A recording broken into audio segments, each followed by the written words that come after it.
Welcome to the Ashby Village Science and Ideas Group. My name is Joe Evinger, and I coordinate this group's events with the help of our co-host and tech expert, Hillary Naylor. All of our members here have varied educational and work experience backgrounds, but we all share a common interest in science and new ideas. Currently have over 70 members in our group and another 100 on our guest list. We meet via Zoom the second Thursday of each month from 3 o'clock until about 4:30. We have a different guest speaker who speaks on a topic related to science and ideas each time. We rely on our science group members, all Ashby group members, invitees, presenters, and others for ideas about new speakers and ways to connect with them. Here are some of our future speakers and their presentation topics. On May 9th, Robert Todd will present a much anticipated talk titled Being Humans in the Age of AI, Artificial Intelligence. On July 11th, we're going to try something new. Mary Mackey, as a PhD in comparative literature and as a poet, will present a talk entitled Creativity and Thinking About the Box, Thinking Out of the Box. This fall, Seacology, whose mission is to protect threatened island ecosystems all over the world, will present to us. We're always looking for new speakers. Currently, we are again looking for people to help us perhaps in June or in August. Ashby Village is a 501c3 tax-exempt organization. Hillary, I asked if you put a link to our website from our website in the chat. Note to our guests, please consider making a donation to Ashby Village or even joining our organization via the website. Special thanks to Sarah Evinger for helping prepare and introducing today's presenter, Diz Swift. Sarah? Well, Diz says you may call her Diz or you may call her Dr. Swift. She has a PhD in geology and she has worked in the energy sector for most of her career. After early retirement, she began studying climate change and advocating for action. She lectures widely on climate science, action, and policy, including 5 years as a guest lecturer at the NYU Stern Business School. She is currently Director of Natural Resources for the League of Women Voters of California, where she advocates with the League for climate and related legislation. She founded and is co-chair of the National League of Women Voters Climate Interest Group with 1,600 members, spearheading grassroots climate action in nearly all 50 states. Still interested in geology, she is also working on a sapphire mine in Montana, from whence she is speaking to us today. Take it away. Thank you so much. I am in Montana and we're having a beautiful day here. So it's about the same as the beautiful day you're having there, it looks like. Let me get my screen up. And now we know about pointers. So today I'd like to share evidence.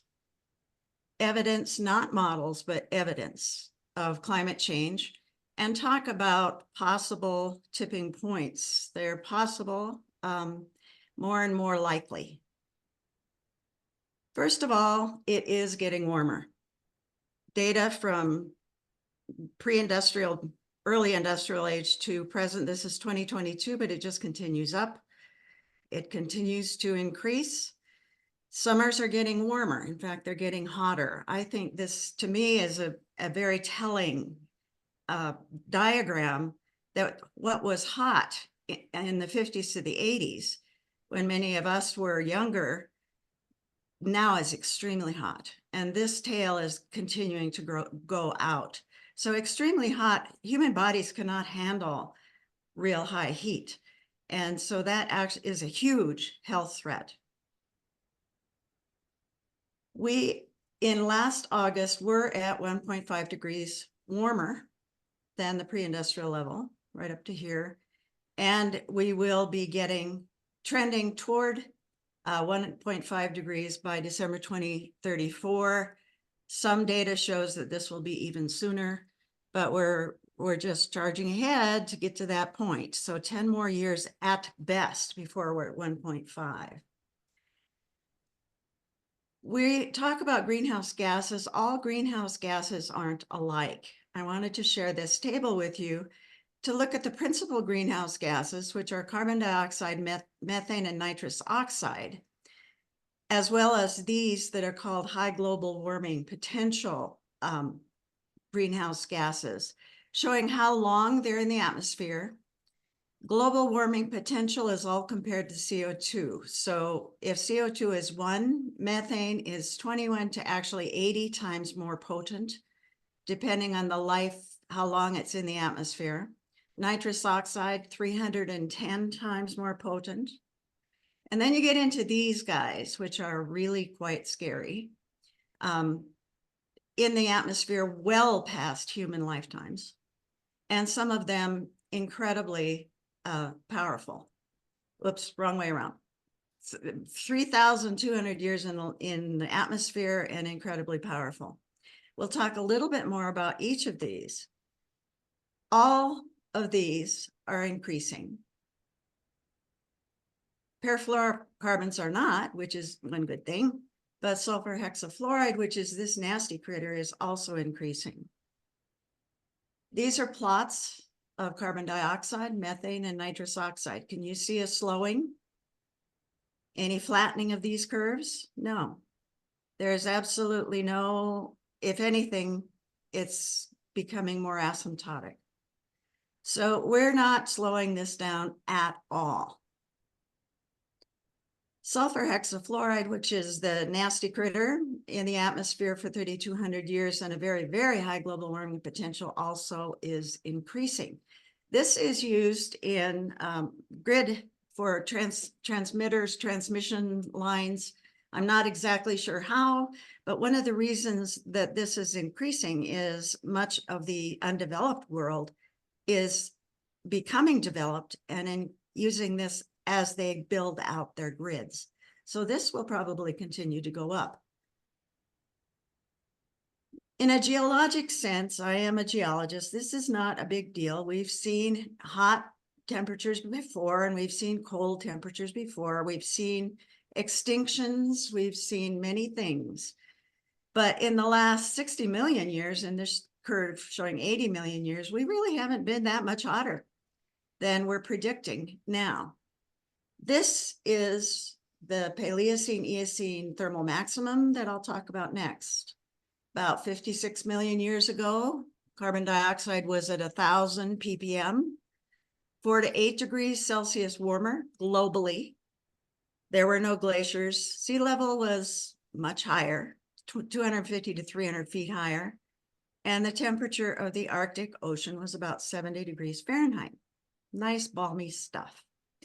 When we say no glaciers and we look at temperature changes, realize that glaciers don't melt very fast and sea level doesn't go up very fast.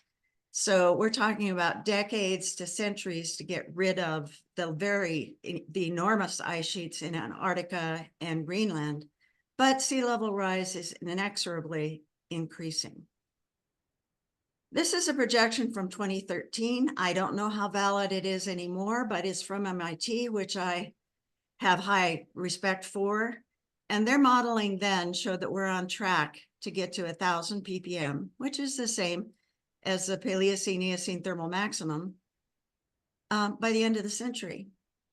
So I don't know if that's reasonable, but you saw the CO2, methane, and nitrous oxide curves were not slowing down. Very, very possible. This is information from ice cores, which when I was first studying this was what really made it true to me. Ice cores were taken from Vostok, this picture of Antarctica, the thickest part of the ice that's been there for 800,000 years. This picture of the ice core itself and working on the core. The plot is from present day on the left to 800,000 years on the right. So through time goes from right to left. CO2 variations, CO2 and methane are actually measured in the bubbles. And you can see that there's ups and downs. And you can see there's ups and downs in methane.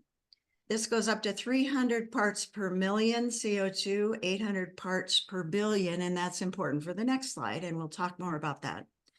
But what I want you to look at is how temperature follows. CO2 goes up, temperature goes up, methane goes up.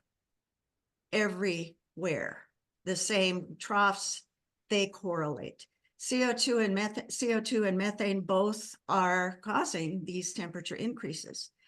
Also note, Homo sapiens, not just civilization, but Homo sapiens have only been around for about 400,000 years, arguably. Australopithecus goes back much older, but Homo sapiens within this time frame. So within this time frame, we've never been above 300 ppm or 800 parts per billion. This is where we are today. CO2 is 419. When I started giving these talks, we were still at 350. And this was at 1600. These are rocketing up. On this time scale, they're a straight line. So the scale and rate of change that we're seeing in these greenhouse gases has never been seen in the geologic past. Even where we saw extinctions, it happened over hundreds of thousands of years. We're doing it in decades. We're very talented. This is a plot that I got from the Intergovernmental Panel on Climate Change, which is the UN group that has been studying climate change for nearly 20 years now. It plots relative to zero for radiative forcing. And think of radiative forcing as things that cause warming to the right in warm colors and cooling to the left in blue colors, and ranks that shows by how much and the error bars. So this is CO2, which is the most potent. Methane, which is, 800 parts per billion versus 1990 versus 419 parts per million. So it's 1,000 times different, but it has a lot more potency. Nitrous oxide and halocarbons, which are not very abundant, but have a high impact. Aerosols in direct shading, so like air pollution in direct shading causes cooling, and the cloud effect is that the nuclei of aerosols allow cloud formation, or nuclei of water to precipitate and form clouds. And both of those cause cooling. These are result, as I said, from some of the aerosols that we're putting into the air ourselves. And as we reduce some of the fossil fuel use, some of that will go away. This is the net increase caused by the greenhouse gases. And so if those goes away, it's going to be significantly higher.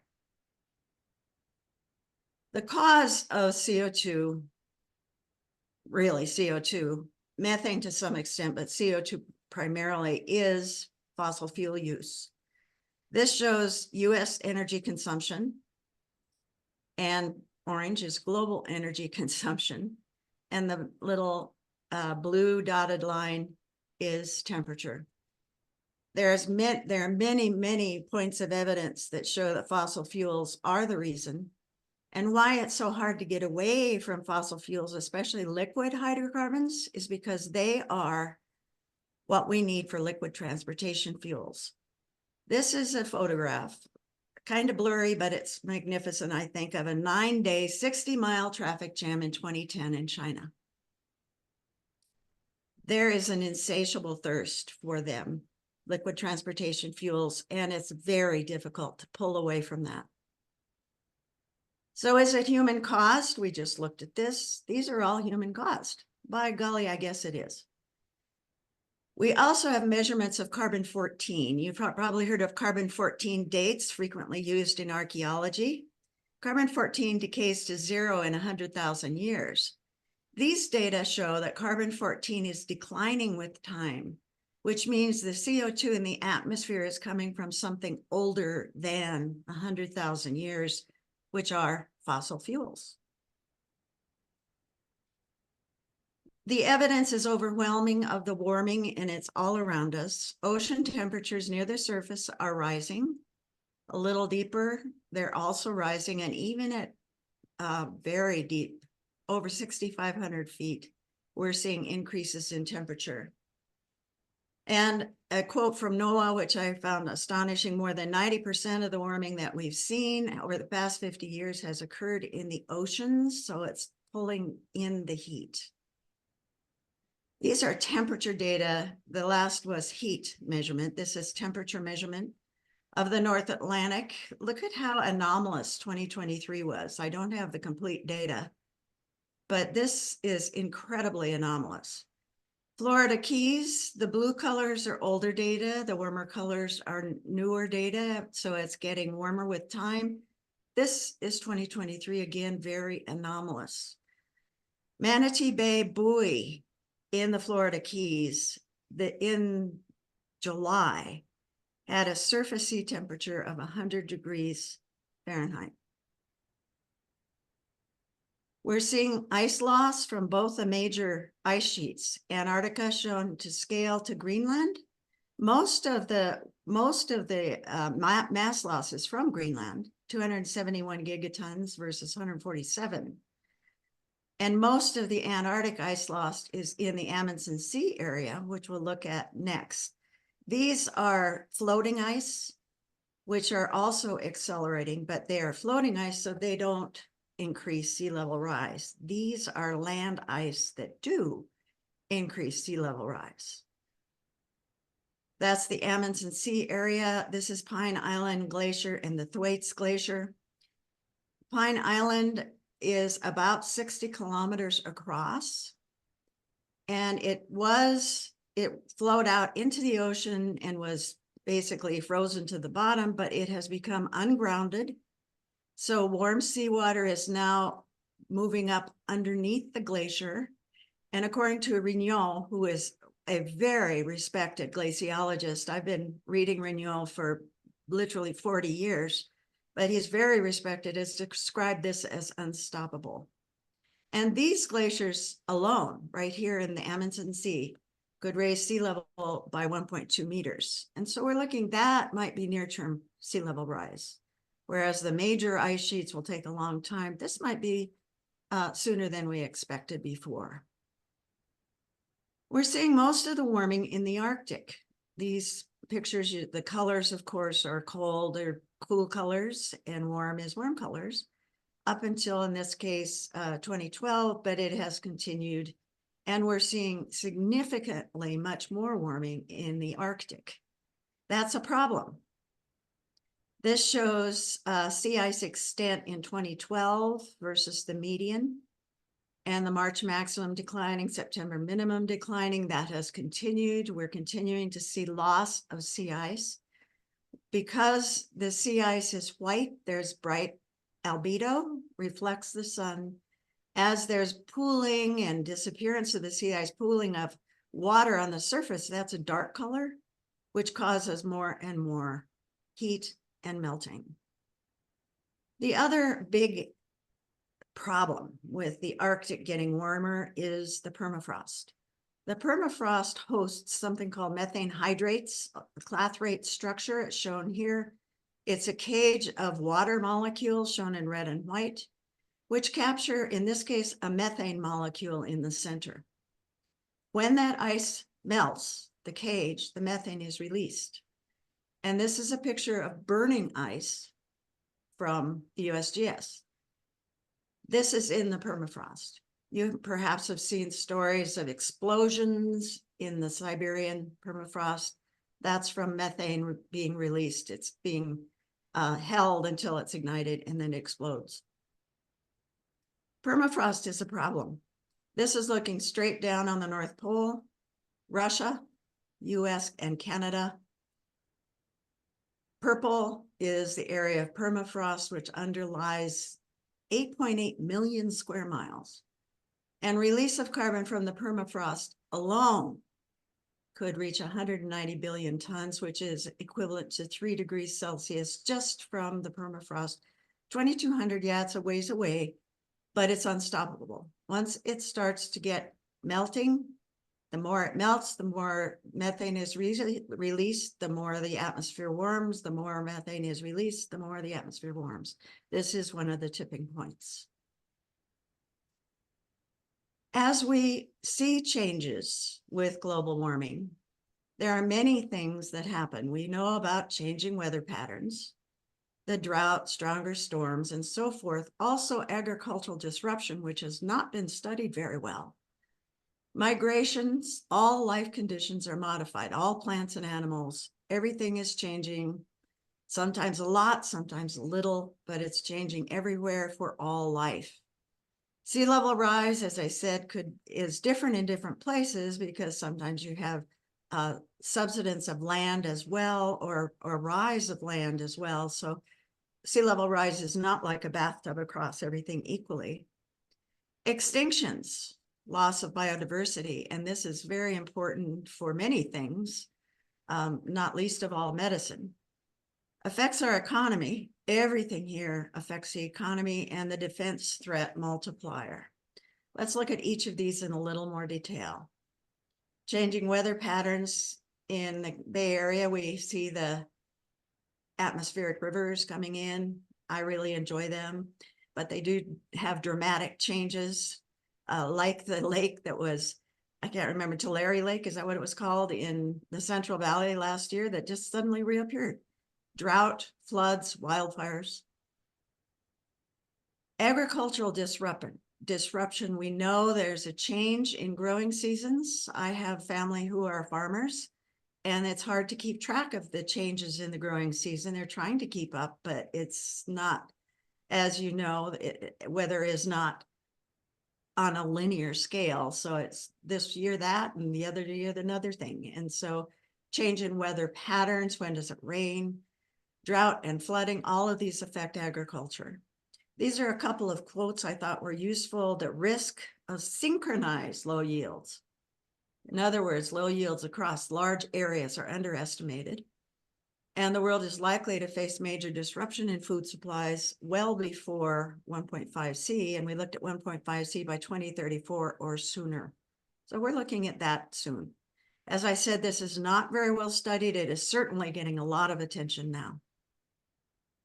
And then migration. We think about people migration of animals and birds, animals of all kinds, including birds. The Audubon Society has documented birds moving north and up, as well as other animals changing and adapting and becoming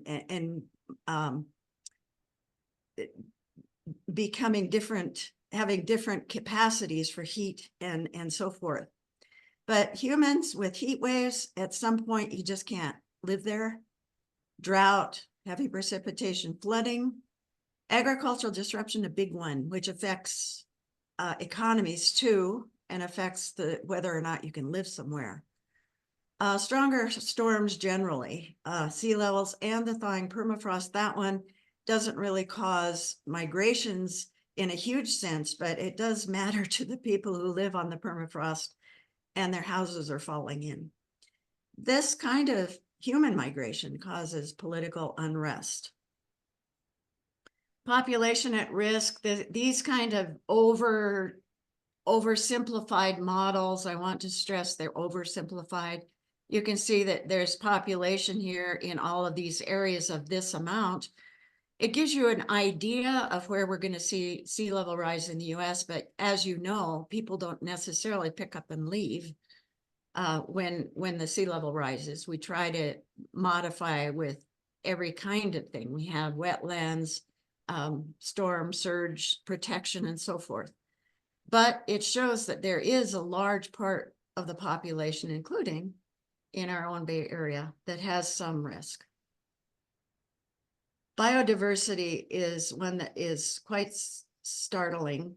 The world has seen an average of 68% drop since 1970. Most of that was caused by habitat destruction due to unsustainable agricultural logging, but it's increasingly with climate change. So we can expect to see that increase. Biodiversity is so incredibly important to the ecology of the planet. And you don't know what you have till you lose it, as Joni Mitchell said.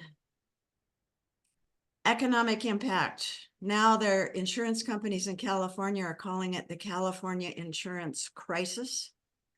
It's not just in California.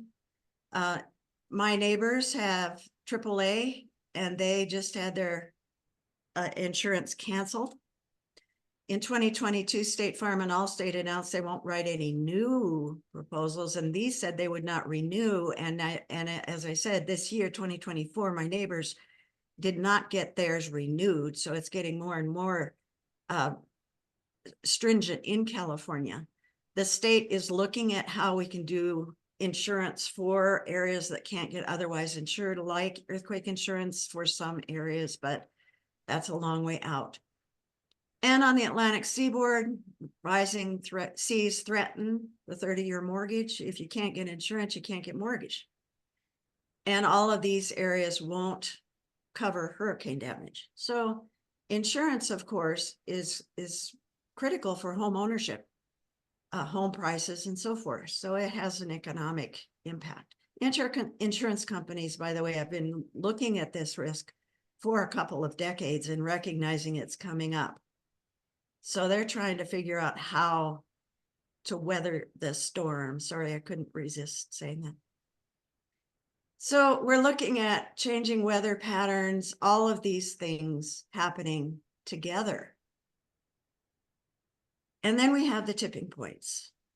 We see accelerating ice loss in Greenland and Antarctica, both the Arctic and the Antarctic, melting of permafrost and disrupting of ocean and atmospheric currents, which affect all heat transfer across the globe. One at a time, the accelerating ice loss. These are data. The 2012 minimum is shown in red. This was 2023 in the Arctic, very close to that minimum. In the Antarctic, it exceeded the minimum. I don't know where it's gone since then. I don't have those data, but you can see that we're losing more and more ice. And why that's important in the Arctic, as we talked about, with not just sea ice, or not just land ice, but sea ice as well. As you lose albedo here, you're going to melt more and more permafrost, and that's a runaway. This one has just been brought to the fore in lay literature. I'm sure in the oceanographic literature, it's been a topic for a long time, but the Atlantic Meridional Overturning Circulation, or AMOC, is shown here, brings warm water to the north and cold water to the south, and is across the entire Atlantic. It's driven by the thermal haline differences, thermal meaning heat, haline meaning salinity, and it's very deep reaching. It is not the same as the Gulf Stream, although the Gulf Stream follows it. The Gulf Stream, I thought, was part of it. It does follow it, but Gulf Stream is a near surface current driven mostly by winds. But both will cause the loss of warming in the North Sea and the northern parts of Europe, so that will get colder.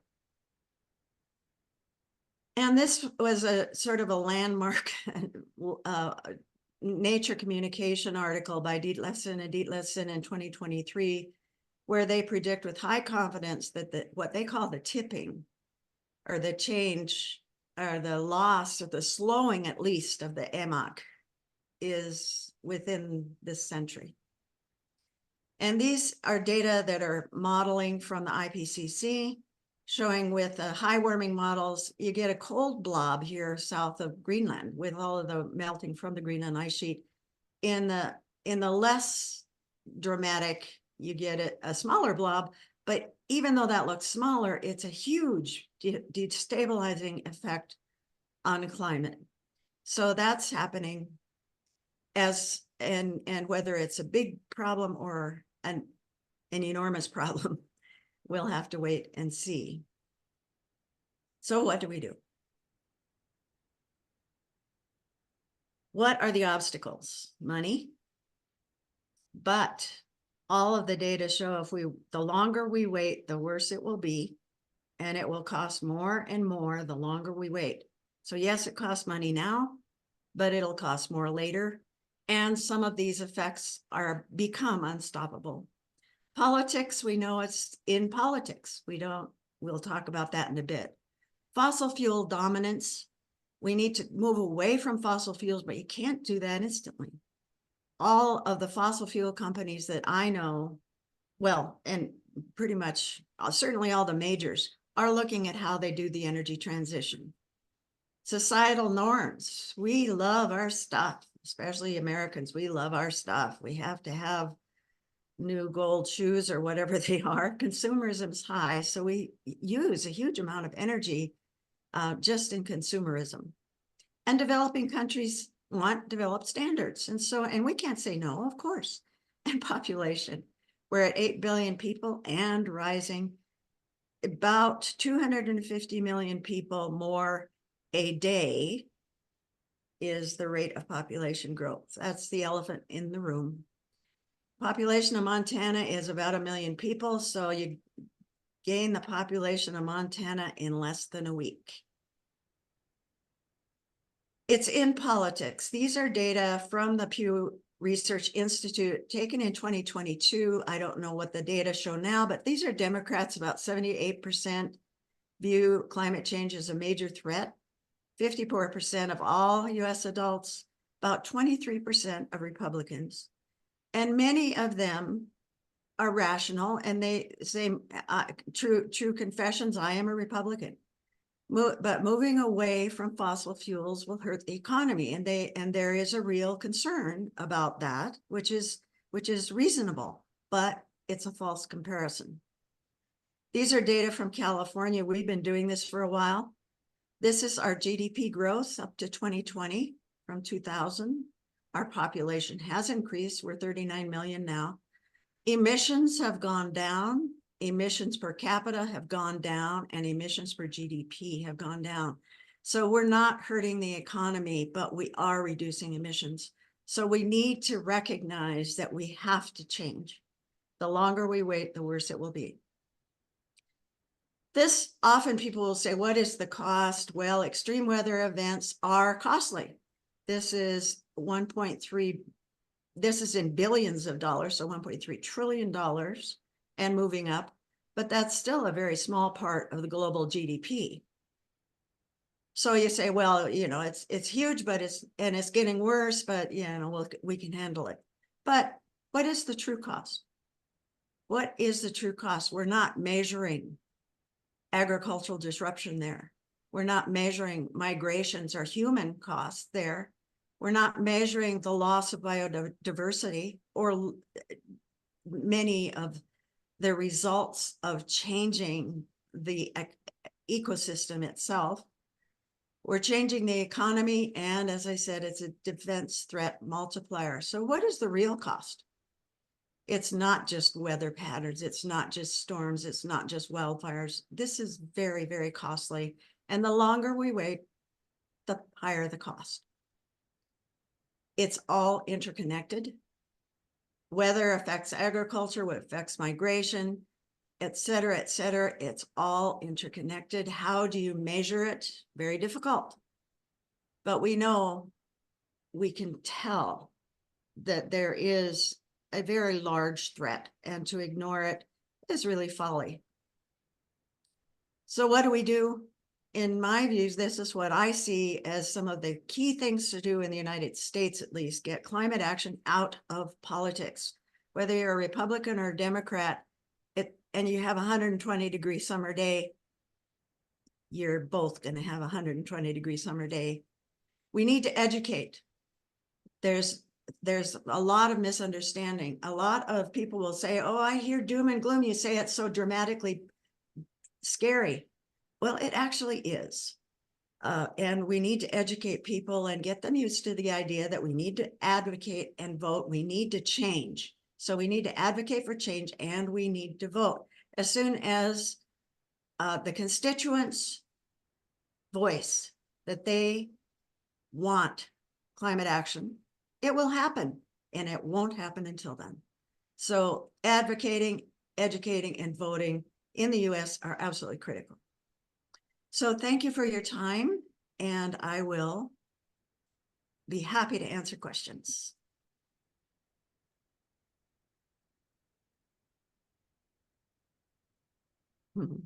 So I'll open up for anybody. All right, I'll ask the first question then.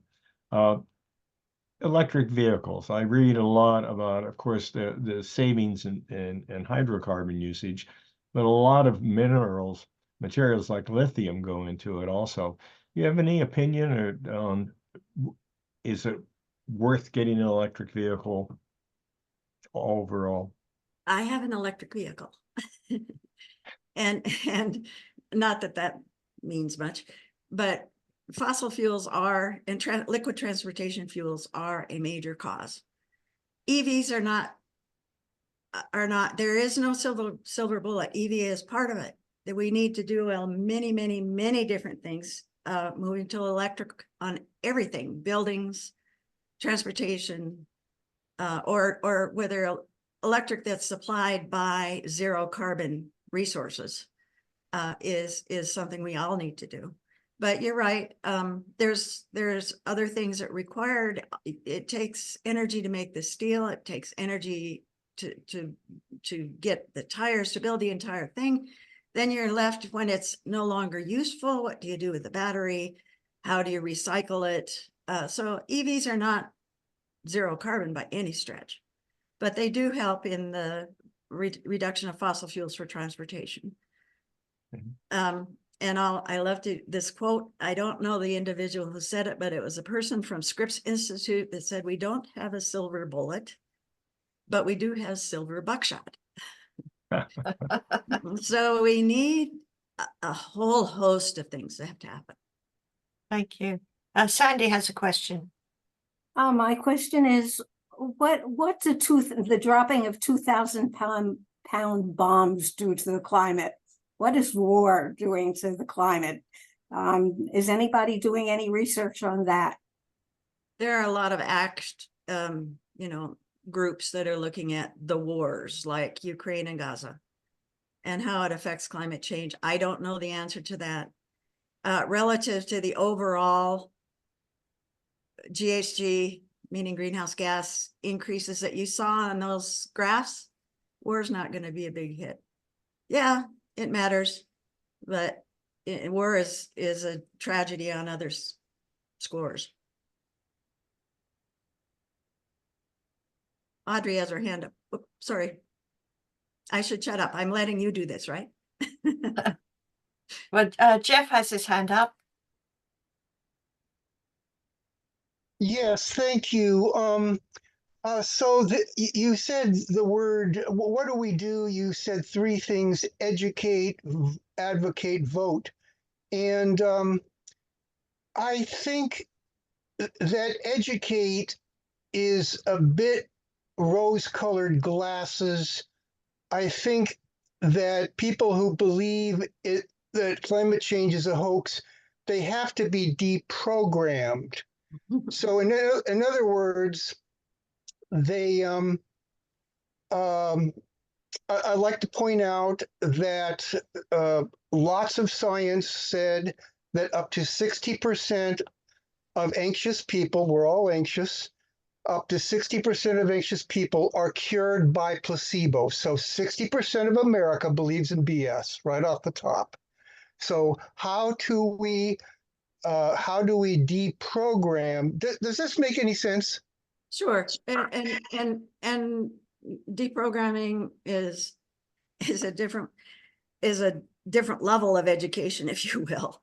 But you're not going to change some people's minds. There are still people that believe the earth is flat. There are people that believe the earth is flat and that we didn't go to the moon. So there are some people that are never going to be changed. And some people that are hesitant to believe it are afraid to believe it. And again, I think the education is to get the body of the constituency to realize the need to do something about it and to tell their electeds that they want to see that happen. When elected people are elected and they like to be reelected, and so they listen to their constituents. You could never tell I'm a member of the League of Women Voters, could you? Well, So, there's very good news that I discovered.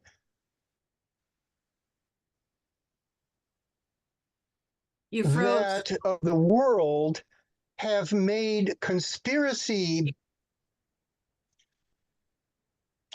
I'm going to have to. Am I unfroze? Anyway, 18 countries of the world have made conspiracy theorists illegal. 18 countries of the world have made Holocaust denial illegal. And so I think if Joe Biden just extradited all the conspiracy theorists to those countries, and then they were made sentenced to hard labor to rebuild Gaza and Ukraine, we might be a lot better off. That's what I think climate change needs when I say deprogram. Sorry. Audrey? I wanted to ask Dr. Smith if Swift, she's got an idea. Swift, like Taylor Swift. Swift. Okay.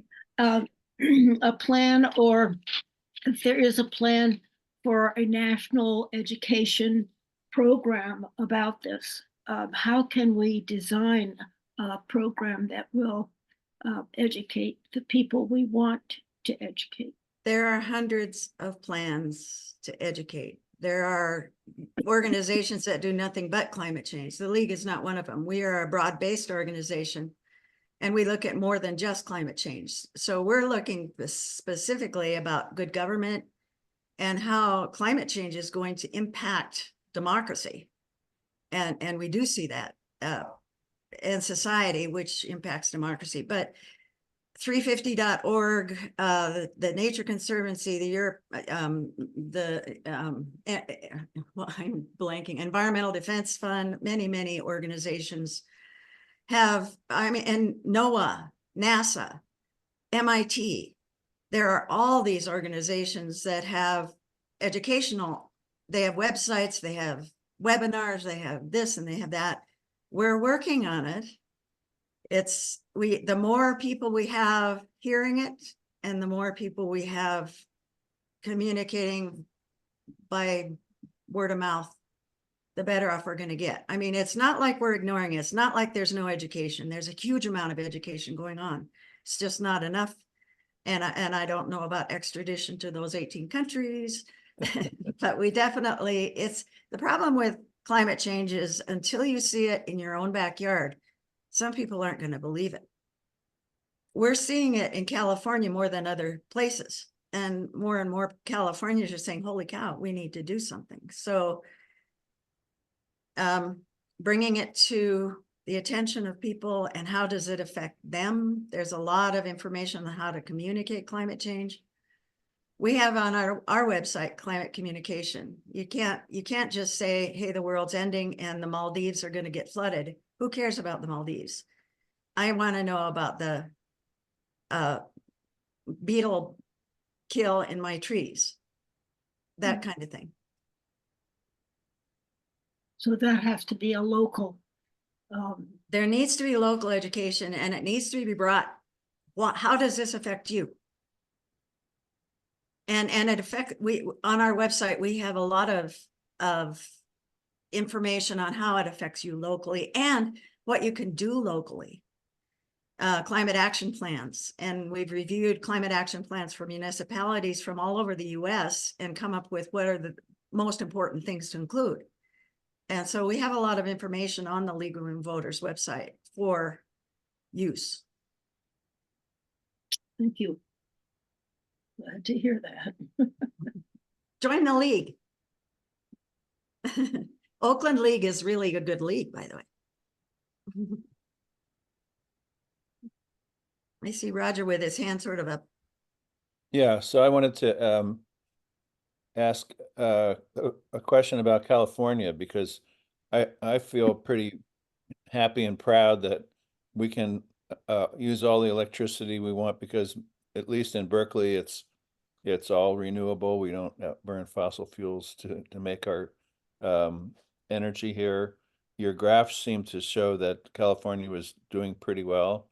And I wanted to ask you what's special about California that, I think it's not going to help climate change I mean, our experience here is dependent on what happens all over the world. It's not just dependent on what we do. But I do think that California as a state has done pretty well. And I wanted to ask you, why is that? Constituents. We voted in people that wanted climate change and they're doing it, or wanted climate change action and they're doing it. We've been working AB 32. I can't remember what the year was for AB 32, but that was the landmark climate change bill. And we've been following that I wish I remembered the date. I should know the date of that, but it's like 20 years ago. And we've put in from AB 32 cap and trade, a whole host of things to bring down greenhouse gas emissions. The easy stuff we've done. Now we're up against the hard stuff, really hard stuff. But what made California different was we had policymakers that believed that we needed to do that. Why? Because they were elected by people that wanted to see action. I really think that's why. It's not. So you think that our model could be copied? Absolutely. And that's said frequently in California, that we are the model to show how cap and trade can work and this and that and the other thing. And yes, we are. We're very different from Mali, for example. You know, we're a very ultra developed part of the world, and we're basically fairly wealthy on average. Not everybody, but on average. So yeah, the model that we have can work. And one of the things that is good about California too is we're trying things, and if they don't work, we change them. So we're trying things out so that we can get it right. Like in cap and trade, for example, offsets were being gamed, but now we're working around it so that we can get offsets that really do offset emissions. And so, you know, as we learn, we're improving, and that can be used as a model by other parts of the world.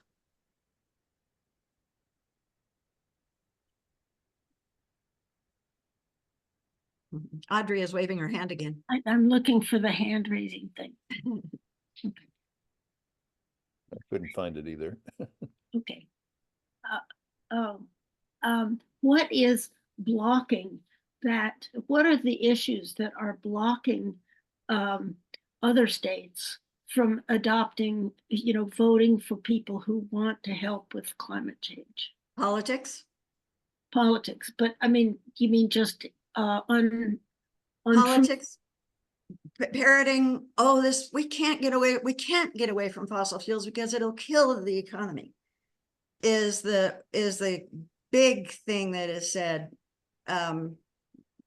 You know, there's also the people that say it's a hoax, but I don't think they're the majority. The majority are seriously concerned about the economy. And yes, moving away from fossil fuels is a huge challenge, but we need to do it. We need to do it as fast as we can.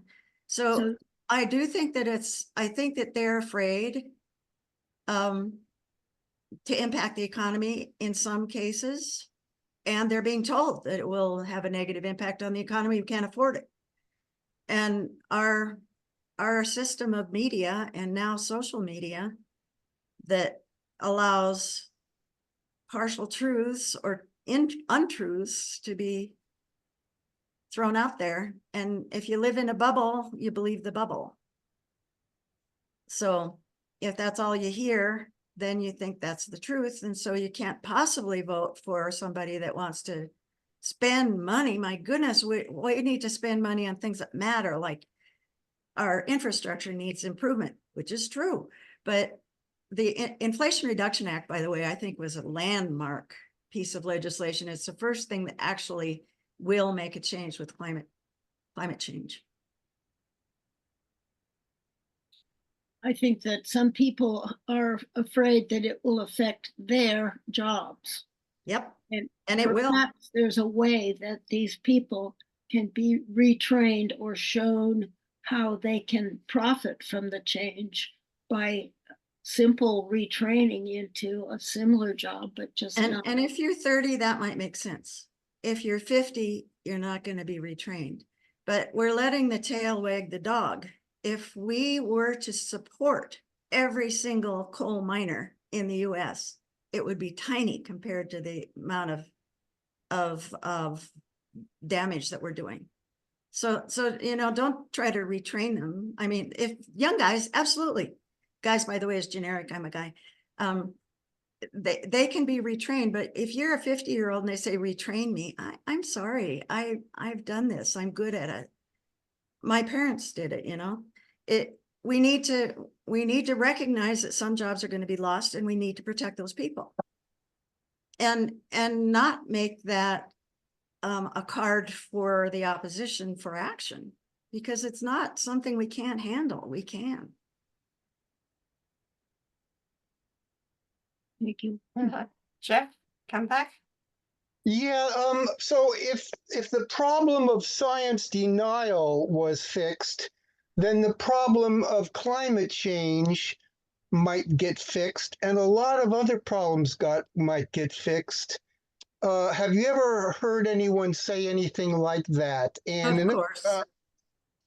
Of course. Yeah. And so I'm looking for universities that have a department called the Science of Science Denial. Can you name one? No, but I haven't looked into it. I looked. I have. And so are you saying that you have found this solutions to science denial? No. Okay. How to communicate effectively is across the board, like vaccinations. Yeah. Roger's waving his Yeah, hand. so I wanted to ask also if you support some of these radical measures where they're gonna spray stuff into the atmosphere to reflect the heat, that kind of stuff. Environmental engineering, it's called. And it's very dangerous. It's being studied, by the way. NOAA is using Mount Pinatubo eruption as a case model to see how we could use some sort of aerosol. Various ones are being considered too cool, but that's a last ditch effort. We need to reduce fossil fuels as fast as we can. That we know we need to do, and that we can do. So let's just do that. Not rely on something that's way. First of all, how scalable is something like that? How do you get it up into the stratosphere? You know, a very large fan, you know. So the scalability has not been tested. It's way out there in terms of possibilities, but yeah, it's being looked at.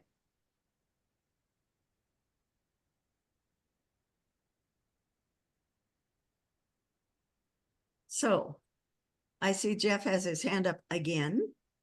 Hillary, did you want to monitor who talks? No, he's the next one. Okay. Have you ever heard of a free government program where someone who doesn't believe in something is convinced to do the opposite 75% of the time? No, but I bet you're going to tell us about one. It's called democracy, and it's called civil courts.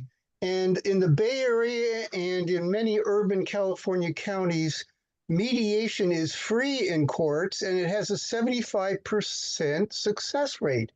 And if I had family who refused to vaccinate where Americans are dropping like flies during COVID, I would not hesitate to sue my family, haul their ass into court, and get a nurse for, you know, if there's a 75% chance that they're going to give a little bit on their mediation, that would be the window to jab them with the vaccine. So have you ever thought of using democracy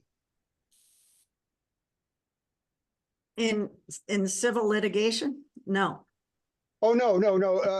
The only reason that I mentioned civil litigation is because that's how you get to it, to get it's free. In other words, if you went down to on San Pablo near Ashby, and I guess, well, right next door to the League of Women Voters is Alameda County mediation called SEEDS. Yep. They're Oh, you across heard the it. hall. Across the hall. Yeah. So their success rate is 75 to 80%. 75% in small claims because the two sides are ready to kill each other. And even then, if they do sit down to mediation, the success rate is 75%. And I just don't know anything close to that success rate when two people are at each other's throats. Okay, Joe, you're in line. Yes. First of all, I want to make sure before I ask my question, does anybody else have some questions? I have a two-parter and we're beginning to get towards the end. So anybody else want to go before me? Okay. In January, we're going to have a unique situation. We will have elected a president who will be on their last term. So that's a unique situation where you don't have to worry about being reelected again. I want to stay out of politics as much as possible in this question. But what do you think the newly elected or reelected president should do within reason of what a president can do about climate change?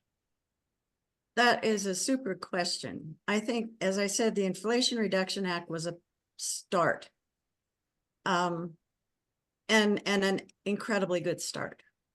I think that personally, I think we need to put the market to work, use capitalism to our advantage, and put a price on carbon. And the way to do that is cap and trade, not carbon tax, but cap and trade with viable offsets so that you make an offset worth something so that there's a market for capturing carbon.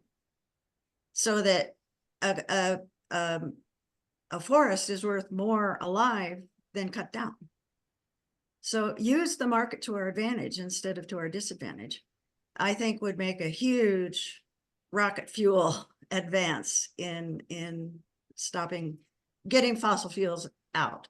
We used cap and trade just like that to get rid of to help with the ozone, and it worked great. We've used it for NOx and SOx in refineries, and it worked great. So we know that it works. The offsets need to be fixed. And there are a couple of pieces of legislation, AB 308 right now in the California legislature to look at strengthening offsets. So we're on track to do that. That's my opinion. I think we're missing the boat by not using the market effectively. Thank you. It's 4:15, and Sarah's got a question. Sarah, take yourself off mute. It's a follow-up, actually, and it goes back to what you were saying about educate and vote. And it has to do with we contact our legislators. Yes. We get off our butts, and besides, voting ourselves, we contact our legislators and ask them to do what we feel is right to do in this situation. And based on all the good information you've given us, I feel like I can make a pretty good argument if I see my legislator having an opportunity to vote on some of these things, be it at the state level or the national level. So everybody get out there and vote, but also, let's lobby our folks. And that's excellent. Thank you for saying that. Democracy, as they say, is not a spectator sport. Legislators, congresspeople, president will listen to you. One person, they count as a whole bunch more. I don't know what the statistics are, but go and talk to them.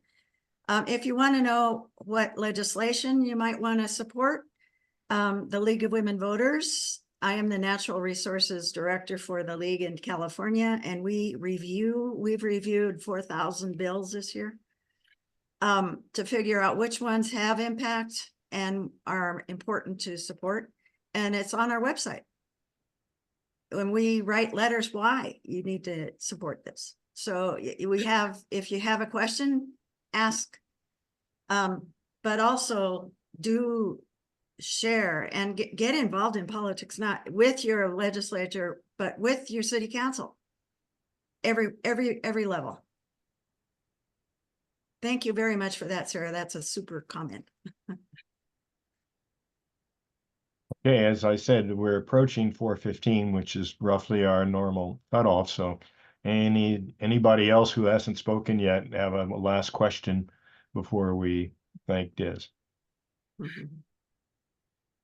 In that case, want to thank you, Diz. This was super. We needed to hear this. We all know we need to do more, and bravo. And again, thanks for your good work and for what you do for us. Well, thanks for the opportunity. Thank you all, and we'll see you next month.